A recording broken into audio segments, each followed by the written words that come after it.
ధనదైవము తల్లిదండ్రులు సంపాదించినారు.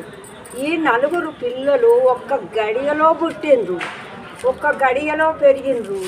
ఒక్క గీత కిందికి పోకుండా, ఒక్క గీత మీదికి పోకుండా అంత చదువు విష్ణు శంకర బ్రహ్మ కన్నా పార్వతి పరమేశ్వరుడు అంత భూమి మీద దేవతలు ఎంతమంది ఉన్నారో అంతమంది తెలిసేటట్టుగా అంత చదువు చదివినారు పిల్లలు. అంత చదువుకొని రాసకుమారుడు ఏమని చెబుతా ఉన్నాడంటే, ఓహో తమ్ములారా, ఇంత చదువు మనము చదివినము కాబట్టిగా,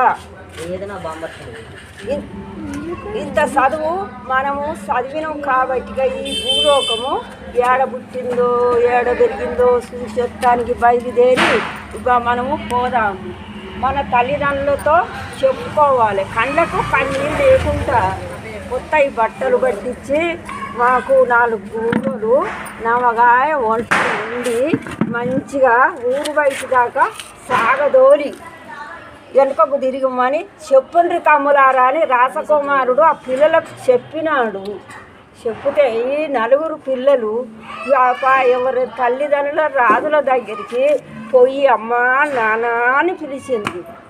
అమ్మా నాన్న అని పిలిచి, రమ్మ ఇంత చదువు చదివినాం కాబట్టిగా ఈ భూమి ఎక్కడ పుట్టిందో ఏడ పెరిగిందో మేము చూసి ఉత్తమ తల్లిదండ్రులు. ఓ కొడుకులారా, మీరు 7 మీ తరాలు తిన్నా కానీ అంత ధనదైవం సంపాదించను వద్దు, మీ పెళ్ళి మీ పేరంటం చేసుకొని చక్కదనంగా బతకండి కొడుకులారా అని చెబుతూ ఉన్నారు.